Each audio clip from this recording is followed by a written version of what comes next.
Oscillations, ठीक है। अब इस लेसन में अगेन ये मैकेनिक्स का ही पार्ट है, ठीक है। हम लोग फिजिक्स का जो पार्ट 1 है ये पूरा क्या है, मैकेनिक्स। और मैकेनिक्स में हम लोग क्या पढ़ते हैं, मोशन ऑफ ऑब्जेक्ट पढ़ते हैं। हमने अलग अलग टाइप के मोशन पढ़े। कौन से मोशन हमने पढ़ लिए अब तक? 1 डायमेंशन मोशन पढ़ लिया, मतलब मोशन इन स्ट्रेट लाइन।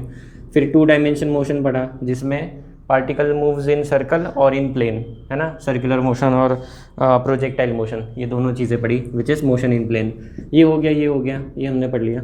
अब एक और स्पेशल मोशन है इसी में, which is called oscillatory motion, ठीक है। ये 1 डायमेंशनल कैटेगरी में ही आएगा, हम लोग जो पढ़ने वाले वो, ठीक है। तो ऑसिलेशन या ऑसिलेटरी मोशन। तो ऑसिलेशन का मतलब क्या है, let me give you one example. Suppose मेरे पास एक सपोर्ट है, रिजिड सपोर्ट, सीलिंग जैसा। वहाँ से मैंने एक स्प्रिंग को लटकाया और इस स्प्रिंग के नीचे यहाँ पर मैंने एक मास को लटका दिया। This system is called spring mass system या फिर स्प्रिंग मास ऑसिलेटर, ठीक है। और अगर मैं इसको यहाँ से नीचे खींचूँ और छोड़ दूँ, so what will happen, it will move up and down like this, ठीक है। आपने कई बार स्कूल में भी किया होगा। किसी के पास स्केल है क्या? स्केल, स्टील का, प्लास्टिक का, कोई भी स्केल, कोई भी टाइप का स्केल, ठीक है। तो ये देखो, ये स्केल के साथ भी हम लोग एक एक्सपेरिमेंट करते हैं, स्कूल में भी हमने किया होगा, ऐसा खेलते हैं हम लोग। ऐसा इसको एक सपोर्ट पे रख दो, जैसे कि ये है, ये सपोर्ट यहाँ पर रख दिया मैंने, और फिर क्या कर दो, ऐसे सपोर्ट पे रख दो, और उसको जब आप इसको डिस्टर्ब करोगे it will move up and down. So this kind of motion is called oscillation, ठीक है, या फिर ऑसिलेटरी मोशन। तो ये मोशन क्या है, ऑसिलेशन है। और उससे रिलेटेड जो मोशन है उसको बोलते हैं हम लोग ऑसिलेटरी मोशन। हमारे डे टू डे वर्ड में लाइफ में हम इसके लिए जो वर्ड यूज़ करते हैं दैट इज़ वाइब्रेशन, सही बात है। तो वाइब्रेशन हमें कहाँ कहाँ हमने ऑब्जर्व किया है बताओ। ये एक एग्जांपल हो गया वाइब्रेशन का। वाइब्रेशन ऑसिलेशन एक ही चीज़ है, ठीक है, कोई अलग चीज़ नहीं है। अब बताओ और कहाँ कहाँ हमने वाइब्रेशन देखा हुआ है हमारे डे टू डे लाइफ में।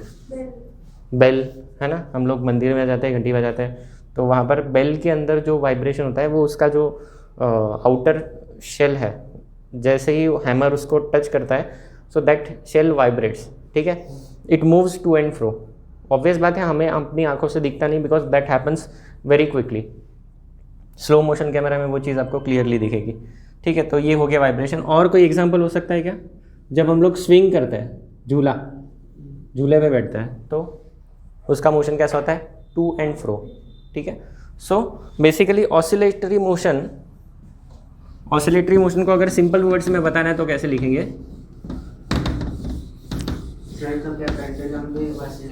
Yes, pendulum is also oscillatory motion, ठीक है। सो हम लोग लिखेंगे to and fro motion. To and fro मतलब आजू बाजू ऑफ एन ऑब्जेक्ट। किसके अबाउट आजू बाजू घूमता है? वो किसी एक जगह, एक पॉइंट के आसपास घूमता है। जैसे कि आपका झूला है, आप बैठोगे नहीं तो वो ऐसा इस तरह से रहेगा। अगर ये उसका रॉड है, सपोर्टिंग रॉड, तो ये झूला ऐसे इस पोजीशन में फिक्स रहेगा, ऐसे। सॉरी, कैसे रहता है वो झूला यार, ऐसे ही कुछ तो, ठीक है। जब आप इस पे बैठ जाओगे तो ये आगे और पीछे मूव करेगा, आप उसको मूव करोगे तो। अदरवाइज ये उसका कौन सा पोजीशन है? ये उसका मीन पोजीशन है। मीन पोजीशन भी बोलते हैं हम इसे, और दूसरा नाम है इक्विलिब्रियम। ये मैंने 11th में पढ़ा था, इक्विलिब्रियम पोजीशन। हम लोग इसकी भी चर्चा करेंगे। इक्विलिब्रियम क्या होता है? There are 3 kinds of equilibrium. सबसे पहले इक्विलिब्रियम होता क्या है? जहाँ पर नेट फोर्स 0 हो जाए, ठीक है, तो मैकेनिकल इक्विलिब्रियम, ठीक है। और अगर नेट टॉर्क 0 हो जाए तो रोटेशनल इक्विलिब्रियम। नेट फोर्स 0 हो जाए तो मैकेनिकल इक्विलिब्रियम, नेट टॉर्क 0 हो जाए तो रोटेशनल इक्विलिब्रियम। तो 2 टाइप के हम लोग मैकेनिक्स में इक्विलिब्रियम पढ़ते हैं, ठीक है। तो ये जो पोजीशन है, यहाँ पर नेट फोर्स 0 हो रहा है, तो दिस इज इक्विलिब्रियम पोजीशन और मीन पोजीशन। सिंपल वर्ड्स में हम लोग मीन पोजीशन बोलेंगे। इसके आसपास मोशन होता है, आसपास मतलब to and fro motion of an object about mean position, that is oscillation, या फिर आप इसको बोल सकते हो वाइब्रेशन। एक्चुअली ऑसिलेटरी मोशन होना चाहिए, वाइब्रेशनल मोशन, ठीक है, या ऑसिलेटरी मोशन, ठीक है। एंड वन सच मोशन, क्योंकि ये बार बार रिपीट होने वाला है, तो one such motion is oscillation, तो यहाँ पर ऑसिलेटरी मोशन लिखना सही है, ऑसिलेटरी और वाइब्रेटरी और वाइब्रेशनल मोशन, ठीक है। And one such, so object repeats this motion again and again and again. देखो ये मोशन, पेंडुलम ले लो, सिंपल पेंडुलम ले लो, क्या करना है, सपोर्ट लेना है, एक रस्सी लेना है और उस पर वजन बांध देना है और उसको ऐसे डिस्टर्ब करके छोड़ दो, वो आगे पीछे मूव होते रहेगा। So this motion of pendulum is also oscillatory motion, and the pendulum moves again and again, it performs same set of motion again and again and again, so one such set of motion is one oscillation। मतलब अगर pendulum यहाँ से start कर रहा है, यहाँ से इस तरफ जाएगा, फिर वापस आएगा, फिर इस तरफ जाएगा, फिर वापस आएगा, हो गया one motion complete. So this is one oscillation, इधर से उधर गया, फिर वापस आया, फिर उधर गया, फिर वापस आया, अब वापस क्या होगा, सेम मोशन रिपीट होगा। So one such motion is oscillation. अब यहाँ पर फिजिक्स में एक और मोशन आता है, periodic motion. So what do you mean by periodic motion? ये आपको मैंने 11th में भी पढ़ाया हुआ है। पीरियोडिक मोशन क्या होता है, याद करो। पीरियोडिक टाइम पे कांस्टेंट मोशन परफॉर्म होगा। थोड़ा बहुत सही है, थोड़ा बहुत गलत है। सो हम पीरियोडिक मोशन क्या होता है? The motion which repeats definite interval में। Correct. So motion that repeats, क्या पीरियोडिक मोशन रिपीट होता है? अभी हमने क्या हमारा ऑसिलेटरी मोशन रिपीटिंग मोशन है? यस। तो रिपीटिंग वाला कंडीशन तो सेटिस्फाई हो रहा है। सो motion that repeats after equal intervals of time is called periodic motion. सही है। तो पेंडुलम के केस में अगर सिंपल पेंडुलम लेंगे और अगर स्मॉल एंगल्स में ऑसिलेशन होगा, स्मॉल एंगल के ऑसिलेशंस के लिए it takes same time to complete one oscillation every time. मतलब उसका जो मोशन है that repeats after equal intervals of time. So simple pendulum के केस में द मोशन इज पीरियोडिक। ठीक है, ज़रूरी नहीं है कि सारे ऑसिलेटरी मोशन पीरियोडिक हो, ज़रूरी नहीं है, बट ज़्यादातर ऑसिलेटरी मोशन पीरियोडिक है। तो फिर सर जो पेंडुलम होता है वो धीरे धीरे करके एक टाइम पे स्टॉप क्यों हो जाता है? मतलब उसका स्पीड वो स्टॉप होता है, उसका एनर्जी भी लूज होता है। फिर भी अगर आप पेंडुलम का एक्सपेरिमेंट करोगे, मैं जनरली क्लासरूम में पहले कराता था, आप घर पे कर सकते हो, सिंपल एक्सपेरिमेंट है। क्या चाहिए? स्टॉप वॉच चाहिए, सबके मोबाइल में स्टॉप वॉच है। करना क्या है, आपको पेंडुलम लटकाना है, कहाँ से? सीलिंग से लटकाओ घर के, या फिर किसी ऊंची हाइट से लटकाओ। लंबी रस्सी लेनी है ना, जितनी लंबी ले सको उतनी लंबी, और नीचे एक हेवी ऑब्जेक्ट लगाना है। हेवी ऑब्जेक्ट के लिए आप बॉटल भी लटका सकते हो पानी का, है ना, या फिर छोटा सा हेवी ऑब्जेक्ट कोई भी देख लो, बॉल देख लो, क्रिकेट का बॉल, उसको लटका दो। ठीक है, यहाँ पर आपने एक हेवी ऑब्जेक्ट लटका दिया और फिर इसे क्या करो, डिस्टर्ब करके छोड़ दो। So it will start moving to and fro, oscillation हो जाएगा उसका।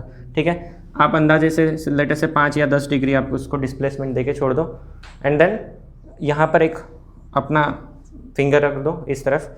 जब आपका पेंडुलम इसके पास आएगा, स्टॉप वॉच चालू कर दो, देन उस तरफ जाएगा, फिर आया 1 ऑसिलेशन हो गया, फिर उस तरफ जाएगा, वापस आएगा 2 ऑसिलेशन। ऐसे 10 ऑसिलेशन के लिए टाइम काउंट करो स्टॉप वॉच में। जैसे ही 10वां ऑसिलेशन हुआ, स्टॉप वॉच रोकना है। तो ये हो गया time for 10 oscillation, time for 10 oscillation, ये काउंट करना है आपको। ऐसे 5 या 6 रीडिंग लेना है। ठीक है, तो ये जो टाइम आएगा, लेटर से 12 सेकेंड आया, फिर 11 सेकेंड्स आ गया। अगर आपके पास डिजिटल स्टॉप वॉच है तो 11.6 सेकेंड भी आ सकता है ना, 11.9 सेकेंड आ सकता है। ऐसे कुछ रीडिंग्स आएंगे। इनको 10 से डिवाइड कर दो तो ये 1.2 सेकेंड आ गया। इसको 10 से डिवाइड, 10 क्यों करेंगे डिवाइड? हमें पर ऑसिलेशन टाइम चाहिए। Time period is time required to complete 1 oscillation. So 10 से डिवाइड कर देंगे तो ये आ जाएगा 1.1 सेकेंड, ये पॉइंट आ जाएगा 1.16, 1.19 एंड सो ऑन। ठीक है, ऐसे रीडिंग्स आएंगे, इनका एवरेज निकालो, that is your time period. ठीक है। ठीक है। अब ये करते वक्त शुरुआत में आपने ये रीडिंग लिया, हाँ, फिर वापस से ऑसिलेशन करो, थोड़ी देर उसको स्लो होने दो। आप बोल रहे हो ना कि वो स्लो डाउन हो जाता है, होता है बिकॉज ऑफ एटमॉस्फेरिक फ्रिक्शन या फिर जो भी एयर फ्रिक्शन है उसकी वजह से स्लो डाउन हो जाने दो। फिर लास्ट में बहुत धीरे धीरे छोटी छोटी मोशन होती है। क्या होता है, ये जो एम्पलीट्यूड है शुरुआत में इतनी बड़ी है, फिर due to loss of energy amplitude छोटी हो जाएगी। जब छोटी हो जाएगी एम्पलीट्यूड, तब वापस से टाइम पीरियड कैलकुलेट करके देखना। पहले बड़ी एम्पलीट्यूड का कैलकुलेट कर लो, फिर छोटी एम्पलीट्यूड का कैलकुलेट कर लो, चेक करो कि कोई फ़र्क पड़ रहा है क्या एवरेज वैल्यू में। यू विल नोटिस दैट कि कोई फ़र्क नहीं पड़ेगा, है ना। फॉर स्मॉल एंगल्स कितने 5 डिग्री ले लो, 10 डिग्री ले लो, कोई फ़र्क नहीं पड़ता है। 15-20 डिग्री से भी नहीं फ़र्क पड़ेगा। हाँ, आप ऐसा कर रहे हो, इधर तक ले रहे हो 30-40 डिग्री, तो फ़र्क पड़ सकता है ना। वहाँ पर जो मोशन है उसमें और कॉम्प्लिकेशंस आते हैं, ठीक है, हायर ऑर्डर टर्म्स आती है, वो ठीक है, आप एडवांस फिजिक्स में पढ़ोगे। तो हम लोग एक्सट्रीम एंगल्स के लिए इसको नहीं पढ़ेंगे, सिंपल पेंडुलम को, स्मॉल एंगल्स के लिए पढ़ेंगे। अप टू 10 डिग्री 20 डिग्री ठीक है, 10 डिग्री तक ठीक है, तब तक हमारा अप्रोक्सीमेशन चलता है। सो पीरियोडिक मोशन क्या है, motion that repeats after equal intervals of time. और इसके एग्जांपल बता सकते हो? इसके एग्जांपल एक तो मैंने बताया simple pendulum, simple pendulum is an example. और कौन सा एग्जांपल है इसका? पीरियोडिक मोशन का एक और एग्जांपल दे दो। Motion of earth, motion of earth, कौन सी मोशन?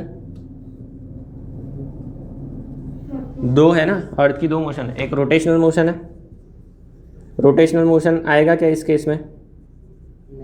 पीरियोडिक है क्या रोटेशनल मोशन अर्थ का?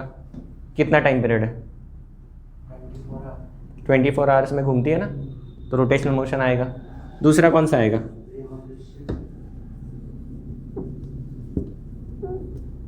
रिवोल्यूशन भी आएगा, रिवोल्यूशन या फिर सर्कुलर मोशन। सर्कुलर है नहीं तो रिवोल्यूशन अराउंड सन। इसको कितना टाइम लगता है? 365। ये बट फिर इसमें भी तो एक वो है ना कि 4 इयर्स के बाद 24 आवर्स आता है। नहीं ऐसा नहीं होता है। वो 365 डेज और फिर कुछ 6 आवर्स एक्स्ट्रा लगता है, और कुछ सेकंड्स भी है उसमें, तो ये अप्रोक्सीमेटली बता रहा हूँ। एक रोटेशन कंप्लीट करने में जो हमको लगता है ना 365 डेज, वो 365 डेज नहीं लगते, 365 डेज और 6 आवर्स लगते हैं। अब 4 साल में कितना हो जाएगा? 365 डेज इंटू 4 और वो 6 इंटू 4 कितना हो गया? ये तो आपके 4 ईयर हो गए। एरर कितने का आ गया कैलकुलेशन में? मतलब ये 1 डे का एरर आ गया ना। इसलिए जो लीप ईयर होता है उसमें हमें एक दिन एक्स्ट्रा लेना पड़ता है, तो 366 डेज लेना पड़ता है, क्योंकि 4 साल के बाद वो एरर कैलकुलेट कर सकते हैं, हम उसको ऐड कर सकते हैं डेज में।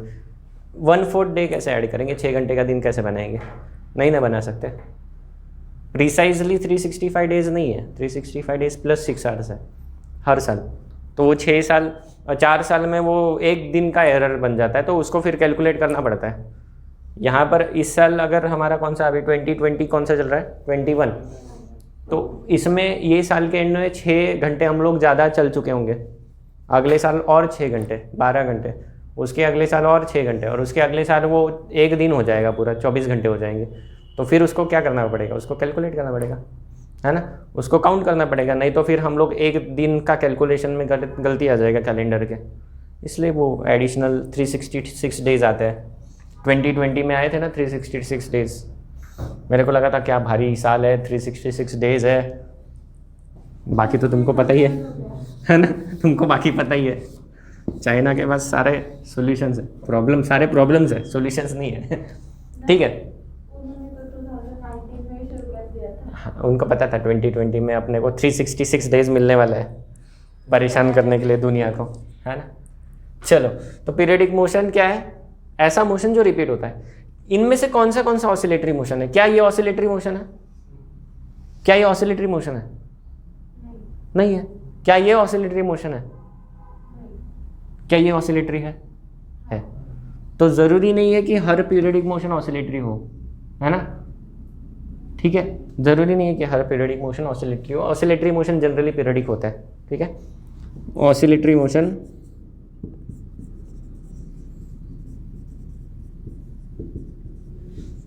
Are generally periodic, but all periodic motion may not be oscillatory। सारे periodic motion oscillatory हो गया ऐसा ज़रूरी नहीं है ना। यहाँ पर दिख रहा है एग्जाम्पल से, यहाँ तक पॉइंट्स लिख लो, फिर हम लोग आगे बढ़ते हैं। अब देखो एक पॉपुलर एग्जांपल है ऑसिलेटरी मोशन का अपने बुक में, that is spring mass oscillator. ये खास है क्योंकि इसी पे से हम लोग पूरा मोशन पढ़ने वाले ऑसिलेशन का, है ना, और इसमें भी स्पेशल केसेस है वो भी पढ़ेंगे। स्प्रिंग मास ऑसिलेटर दो टाइप के है। एक ये, सपोज आपके पास एक हॉरिजॉन्टल टेबल है, हॉरिजॉन्टल सरफेस है, बिल्कुल स्मूथ है, कोई फ्रिक्शन नहीं है। So this is smooth. Smooth का मतलब क्या है, फ्रिक्शन नहीं है, ठीक है। यहाँ पर एक सपोर्ट है, रिजिड सपोर्ट, जैसे कि ये दीवार ले लो और दीवार के सामने अपने पास एकदम स्मूथ टाइप का एक सरफेस है ना, तो ये दीवार और उसके नीचे यहाँ पर एक स्मूथ सरफेस है। यहाँ पर हमने एक ब्लॉक रख दिया जो कि स्लाइड कर सकता है, क्योंकि ये स्मूथ है सब कुछ, तो ये इजीली स्लाइड कर सकता है आगे पीछे, है ना, कोई फोर्सेस नहीं लगेंगे। नहीं, सीधा है, ये खुद से थोड़ी ना करेगा। अगर हमने फोर्स लगाया कुछ किया तो वो स्लाइड कर सकता है, फ्रिक्शन नहीं है, बस मुझे ये बताना है। अब हमने क्या किया, स्प्रिंग कनेक्ट कर दिया, ये अपनी स्प्रिंग है। स्प्रिंग सभी ने देखी हुई है ना, कोई खास बात नहीं है। अगर स्प्रिंग नहीं देखी तो रबर बैंड भी यहाँ पर ले सकता है। स्प्रिंग क्यों ले रहा है, क्योंकि हमें ये ऑसिलेशन वाला मोशन जो पढ़ना है वो हॉरिजॉन्टल ऑसिलेटर के लिए। ये हॉरिजॉन्टल सेटअप है उसी ऑसिलेटर का। पिछले वाले में मैंने जो बताया था वो वर्टिकल सेटअप था। वर्टिकल सेटअप मतलब कैसा, सीलिंग से आपको स्प्रिंग लेना है और नीचे यहाँ पर वज़न लगा लेना है। इसमें और इसमें फ़र्क ये है कि जब मोशन होगा इसका, लेटस से इसको मैंने खींच के छोड़ दिया, इस मास को, ये जो मास m है, इसको मैंने खींचा, खींचने पे स्प्रिंग के अंदर क्या आ जाएगा, स्ट्रेचिंग हो जाएगा। स्प्रिंग को आप स्ट्रेच करते हो तो स्प्रिंग किस तरह फोर्स लगाती है, स्प्रिंग वापस से उसको कॉन्ट्रैक्ट करती है, मतलब स्प्रिंग का फोर्स इस तरफ आ जाएगा। जब मैं इसको डिस्प्लेस करूँगा राइट साइड में, लेटर से डिस्प्लेसमेंट को x लिखते हैं, तो स्प्रिंग का जो फोर्स आएगा that is called restoring force. इसको क्या बोलते हैं हम लोग, रिस्टोरिंग फोर्स। और ये जो रिस्टोरिंग फोर्स है वो स्प्रिंग को वापस से कंप्रेस करने की कोशिश करेगा। अगर हम स्प्रिंग को स्ट्रेच करें तो वो वापस कंप्रेस होती है, अगर हम उसको कंप्रेस करें तो स्ट्रेच होती है। तो इस पूरे मोशन में स्प्रिंग का फोर्स हॉरिजॉन्टल है।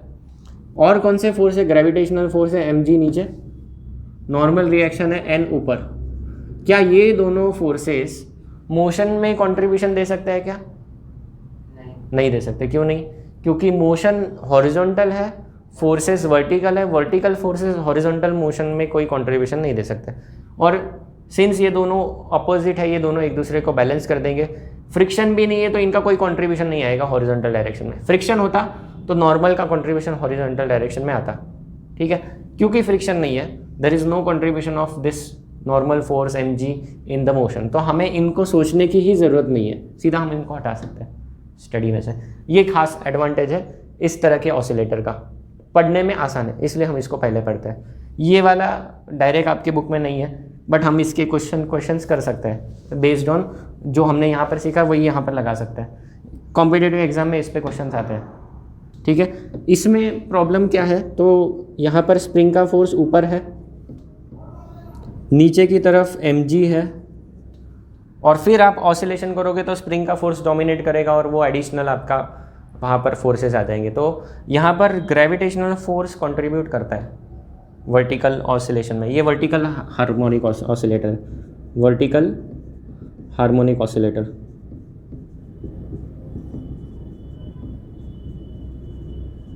ये हॉरिजॉन्टल है, ये वर्टिकल है, फ़र्क इतना ही है। हॉरिजॉन्टल पढ़ने में काफ़ी आसान है तो हम इसी से स्टार्ट करेंगे। अब यहाँ पर मैं इस लेसन में बहुत सारी ऐसी चीज़ें, ऐसे वर्ड्स यूज़ करने वाला हूँ जो आपने शायद से कभी सुने भी होंगे या शायद से सुने भी नहीं होंगे। तो कुछ वर्ड्स मैं आपको पहले पढ़ा दूँ, बाद में हम लोग टॉपिक पे आते हैं। हारमोनी, ये हारमोनी वर्ड का मतलब क्या होता है? इंग्लिश वर्ड है, फिजिक्स का वर्ड नहीं है। हारमोनी का मतलब क्या होता है?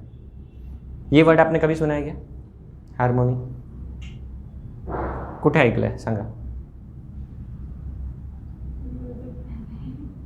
क्या मतलब होता है हारमोनी का? Harmonium instrument. Harmonium is instrument. Repetition. जरा गूगल करो तो हारमोनी का मतलब क्या है, देखो तो। गूगल में पूछो मीनिंग ऑफ हारमोनी क्या आ रहा है, डेफिनेशन क्या आ रहा है, देखो।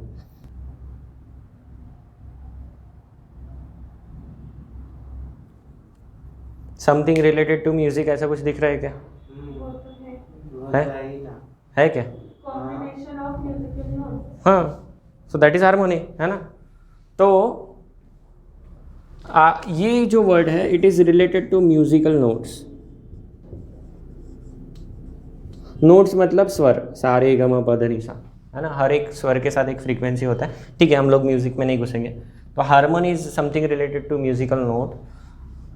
इसी पे से एक्चुअली ये जो वर्ड है, इस पे से एक और वर्ड आया है हार्मोनिक फंक्शंस। अब ये मैथमेटिक्स में घुस गए हम लोग। कहाँ से घुस गए? म्यूजिक से आ गए मैथमेटिक्स के अंदर। ये जो साउंड्स है अलग अलग टाइप के, ये जो नोट्स है सा रे ग, ये जो सारे नोट्स है ना, दे हैव सर्टन फ्रीक्वेंसीज और उनके मैथमेटिकल फंक्शंस होते हैं जिनको हम लोग बोलते हैं harmonic functions. And these mathematical functions are sine x, cos x और सिमिलर काइंड ऑफ फंक्शंस। तो सिंपली अगर आप साउंड का इक्वेशन देखोगे, साउंड का फंक्शन देखोगे, मैथमेटिकल फंक्शन, सो वो साइन कॉस या उसका कॉम्बिनेशन होगा। So it is basically sinusoidal function. Sine या कॉस वाले जो फंक्शंस होते हैं, साइन एक्स का कोई साइन 3x हो सकता है, साइन 6x हो सकता है, तो इसका मल्टीपल भी हो सकता है, लीनियर कॉम्बिनेशन भी हो सकता है, वी डोंट नो। बट इनसे रिलेटेड जो फंक्शंस है, साइन और कॉस से related functions, those are called harmonic functions. क्यों हार्मोनिक बोलते हैं? It is related to music. Music के जो नोट्स है उनके जो फंक्शंस है वो ऐसे होते हैं, साइन एंड कॉस के, है ना। देखो मैथमेटिक्स कहाँ पर है, सही बात है ना। तो मैथमेटिक्स ऐसा नहीं है कि हमको लगता है क्या है ट्रिग्नोमेट्री है। ट्रिग्नोमेट्री सिर्फ ट्रायंगल पे नहीं लगती है ना। अभी मैं जो बात कर रहा हूँ उससे जो वॉइस निकल रहा है वो वॉइस भी साइन और कॉस का फंक्शन है ना। आप लोग सोच रहे हो अरे कैसे, बट ऐसा ही है। तो ये साइनोसॉइडल फंक्शंस है जिनको हम लोग हार्मोनिक फंक्शन बोलते हैं। इसमें भी एक टाइप होता है, special type, which is periodic function. Sine x is a periodic function. ये आपको मैथ्स में पढ़ाया होगा, मैथ्स के सर ने ट्रिग्नोमेट्री में पीरियोडिक फंक्शन पढ़ाया था क्या?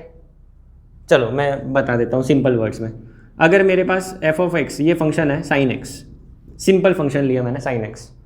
अगर मैं इसमें साइन, ये एंगल के साथ चेंज होता है, पता है, साइन 0 0 होता है, साइन 30 कितना होता है? 1। साइन 60, साइन 31 होता है, साइन 60 कितना?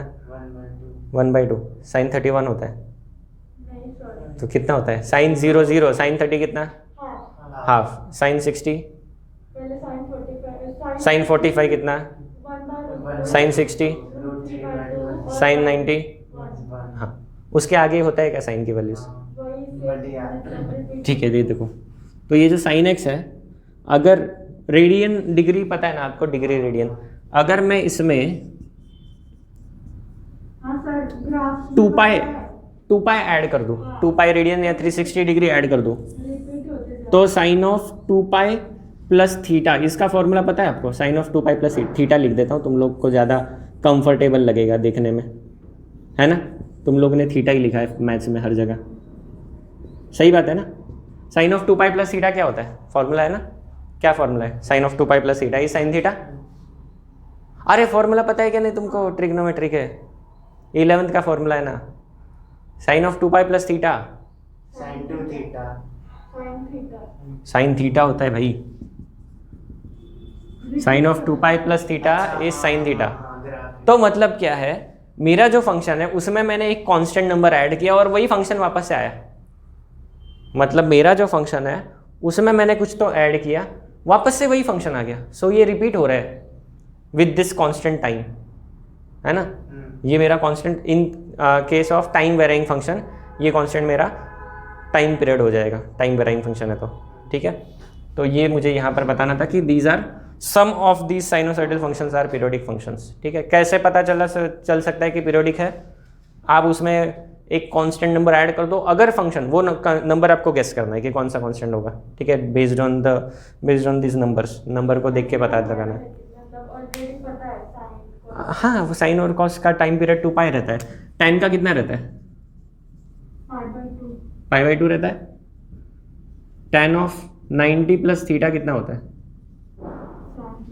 हाँ सिंपल, जो आपको ये फॉर्मूले तो पढ़ाए होंगे ना, ये तो मेरे ख्याल से क्लास 10th में भी थे, ठीक है, ये वाले फॉर्मूला 2 पाई प्लस थीटा, पाई प्लस थीटा 11th में थे, ठीक है, 11th में।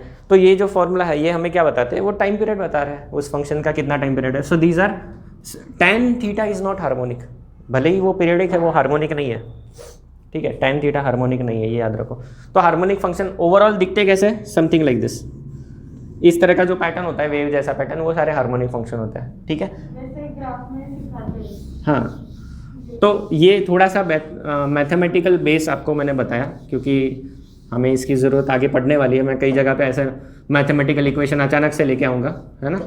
तो सिंपलेस्ट इक्वेशन हार्मोनिक फंक्शन का अगर एकदम सिंपल फॉर्म में इक्वेशन लिखना है तो हम लोग ऐसे लिखते हैं, A sine omega F of T, function of time, time के साथ चेंज होने वाला अगर कोई फंक्शन है तो उसका फॉर्मेट ऐसा होगा, ठीक है, where omega is some kind of constant which is called frequency, है ना। तो इस तरह के कुछ फंक्शंस आएंगे अपने स्टडी में, इस टॉपिक के हम लोग डिराइव भी करेंगे इनको, ठीक है। तो ये हो गया अपना थोड़ा सा ओवरव्यू। स्प्रिंग मास ऑसिलेटर जो है वो खास है, सिंपल है पढ़ने के लिए, इसलिए हम लोग इसको पढ़ते हैं। इसमें खास क्या बात है देखो, if I pull this object to this side and if I release it, it will move like this to and fro, और इस मोशन को हम लोग कौन से मोशन बोलते हैं, ऑसिलेटरी मोशन, इस तरह से मूव करेगा, आगे पीछे, ठीक है। यहाँ पर जो इक्विलिब्रियम है, क्योंकि अभी इस वक्त ये क्या है, ये इक्विलिब्रियम में है। इक्विलिब्रियम के भी टाइप याद कर लेते हैं, एक बार 11th में पढ़ा हुआ है हमने। तो इक्विलिब्रियम के 3 टाइप होते हैं, एक होता है स्टेबल, दूसरा होता है अनस्टेबल, और तीसरा होता है न्यूट्रल। ये टाइप है। इक्विलिब्रियम क्या है, जहाँ पर नेट फोर्स 0 हो जाए, अगर एज इट इज़ है, मैंने कोई इसको खींचा कुछ नहीं किया, नेट फोर्स क्या इस पर 0 है क्या देख लो, नीचे mg, ऊपर नॉर्मल रिएक्शन, इस स्प्रिंग का कोई फोर्स नहीं है, क्योंकि स्प्रिंग अनस्ट्रेच होगी तो वो फोर्स नहीं लगाती है, ठीक है। तो कोई भी फोर्सेस नहीं, नेट फोर्स 0 है, ये इक्विलिब्रियम में है अभी, ठीक है। अब ये कौन से टाइप का इक्विलिब्रियम है, स्टेबल, अनस्टेबल या न्यूट्रल, इसके लिए कैसे पता चलते हैं हम लोगों को, क्या सिंपल एक डायग्राम है जिससे हम लोग पता कर सकते हैं कि whether the equilibrium is stable, unstable और न्यूट्रल। ये होता है स्टेबल, ये अनस्टेबल और ये न्यूट्रल। इमेजिन करो कि आपके पास ऐसा एक बर्तन है, बाउल, जिसके अंदर आप, या फिर ट्रैक है, ट्रैक, और उसके अंदर आप एक गोली रख सकते हैं। गोली मतलब वो गोटी रहता है ना, मार्बल मैंने इधर रख दिया साइड में, तो कहाँ आके रुक जाएगा, सेंटर। हाँ, पहले तो ऐसे करके आएगा, धीरे धीरे जाके रुकेगा कहाँ पर, इस पॉइंट पे रुक जाएगा, ठीक है। तो ये जो पॉइंट है, ये अपना कौन सा पॉइंट है, स्टेबल इक्विलिब्रियम। यहाँ पर भी उस मार्बल को हम लोग एग्जैक्ट एक जगह पर रोक सकते हैं, वो पॉइंट है अनस्टेबल इक्विलिब्रियम। और यहाँ तो हम लोग कहीं पे भी रोक दें मार्बल को, रुका रहेगा, उस पर नेट फोर्स 0 है। यहाँ पर नेट फोर्स देख लो, mg नीचे, नॉर्मल रिएक्शन ऊपर, बैलेंस हो रहा है, mg नीचे, नॉर्मल रिएक्शन ऊपर, बैलेंस हो रहा है, इधर भी बैलेंस हो रहा है, तो तीनों इक्विलिब्रियम है। हाँ बोलो, वो ऊपर वाला अनस्टेबल क्यों हुआ? हाँ वही बता रहा हूँ। अगर मैं इसको डिस्टर्ब कर दूँ तो कहाँ आएगा वापस से, इसको डिस्टर्ब करूँ तो आएगा क्या वापस, ये फ़र्क है। फ़र्क क्या है, इक्विलिब्रियम में तीनों इक्विलिब्रियम है। इक्विलिब्रियम क्यों है कि नेट फोर्स 0 हो रहा है, 3 पॉइंट्स है, तीनों पॉइंट्स इक्विलिब्रियम है क्योंकि नेट फोर्स 0 हो रहा है, ठीक है, ये पॉइंट क्लियर है।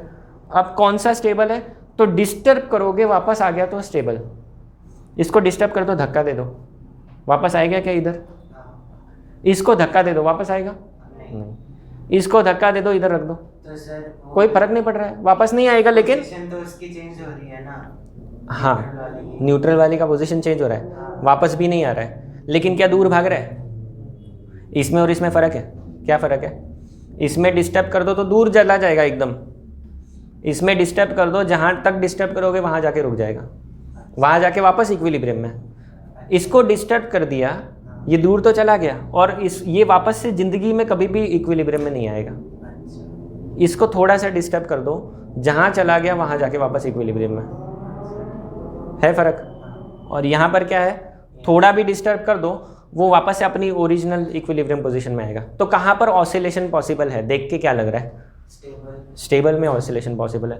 तो जब भी ऑसिलेशन होता है तो जो इक्विलिब्रियम का टाइप होता है वो स्टेबल इक्विलिब्रियम हमेशा होगा, तभी हम लोग ऑसिलेशन एक्सपेक्ट कर सकते हैं। बाकी केसेस में ऑसिलेशन एक्सपेक्ट कर ही नहीं सकते, क्योंकि होगा ही नहीं, भाग जाएगा दूर, तो कैसे ऑसिलेशन होगा। इसका एग्जाम्पल तो पेंडुलम है, पेंडुलम को डिस्टर्ब कर दो, स्टेबल हो गया, वो वापस से अपनी जगह पे आ जाएगा, तो it will oscillate about that point, stable equilibrium point.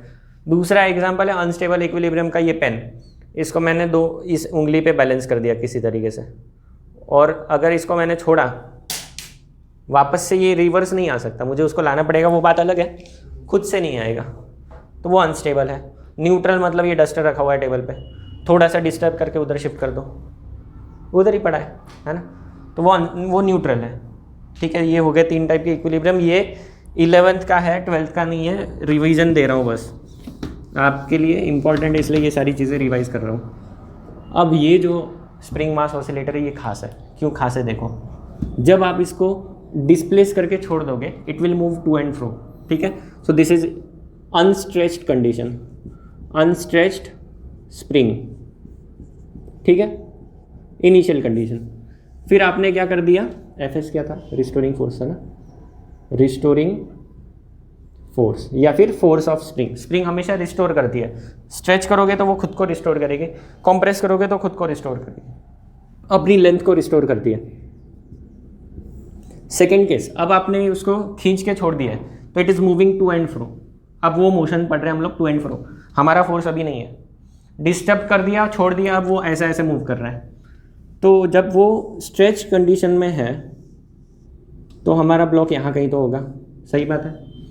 Block यहाँ से स्टार्ट हुआ था, इस तरफ जा रहा है, तो डिस्प्लेसमेंट किस तरफ है, टूवर्ड्स राइट। अब ये स्ट्रेच स्प्रिंग जो है ये इस ब्लॉक पे फोर्स लगाने वाली है, सही बात है। स्प्रिंग का फोर्स, रिस्टोरिंग फोर्स किस तरफ, towards left. So force of spring is opposite to that of displacement, इसलिए माइनस साइन। अगर मैंने इसको यहाँ से यहाँ तक डिस्टर्ब करने के बदले अगर मैं यहाँ से यहाँ तक ही डिस्टर्ब करूँ तो क्या फोर्स कम लगेगा स्प्रिंग का, सही बात है, ये ज़्यादा लगेगा। अगर ठीक है चलो स्प्रिंग का फोर्स छोड़ दो, मेरा फोर्स के बारे में सोचो, मुझे इसको स्प्रिंग को यहाँ तक ही खींचना है और दूसरे केस में यहाँ तक खींचना है, कौन से केस में मुझे ज़्यादा फोर्स लगाना होगा, ज़्यादा खींचना है तो ज़्यादा फोर्स। सो जितना डिस्प्लेसमेंट ज़्यादा करना है उतना क्या बढ़ जाएगा, फोर्स ऑफ स्प्रिंग बढ़ जाएगा, सही है। दूसरा एग्जांपल आप सोच सकते हो कि अगर मेरे पास रबर बैंड है, स्प्रिंग को छोड़ दो, रबर बैंड के बारे में सोचो, मैंने थोड़ा सा खींच के ऐसे तुम्हारे मुंह पे मारा तो लगेगा तुमको, लेकिन ज़्यादा नहीं लगेगा। अब उसी बैंड को ऐसे खींच के मारा तो क्या होगा, थोड़ा सा लाल हो जाएगा, और ज़्यादा बड़ा खींच के मारा, और सपोज इमेजिन कर लो अपने पास बहुत स्ट्रॉन्ग बैंड है, ऐसे ज़्यादा खींच के मारा तो क्या होगा, ज़्यादा लगेगा। क्यों ज़्यादा लगेगा, डिस्प्लेसमेंट बढ़ा तो क्या बढ़ रहा है, फोर्स। कौन सा फोर्स बढ़ रहा है, रिस्टोरिंग फोर्स। ठीक है, यहाँ पर वही हो रहा है, जैसे जैसे डिस्प्लेसमेंट बढ़ेगा रिस्टोरिंग फोर्स बढ़ेगा। ये जो इक्वेशन है ये बहुत इंपॉर्टेंट इक्वेशन है, इसी को लेके हम लोग आगे चलने वाले हैं नेक्स्ट क्लास में। अब ये हो गया स्ट्रेचिंग, ये स्ट्रेच स्प्रिंग हो गया, कौन सी स्प्रिंग हो गया, स्ट्रेच्ड कंडीशन में स्प्रिंग है अपना।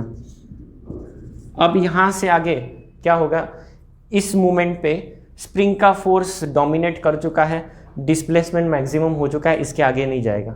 अब स्प्रिंग के फोर्स ने इसको खींचना चालू कर दिया, खींचेगा, खींच के कहाँ तक लाएगा, यहाँ तक।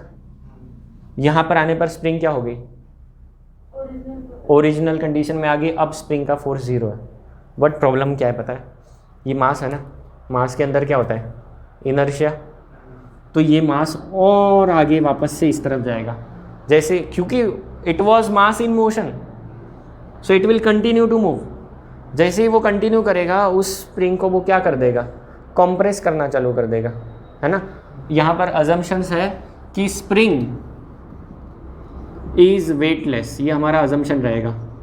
सच में नहीं होती है, स्प्रिंग को वेट होता है, ठीक है। हमारा अजम्पशन क्या है, स्प्रिंग इज़ वेटलेस। अगर वो वेट वाली स्प्रिंग ले लेंगे तो it becomes a very complex physics problem, ठीक है।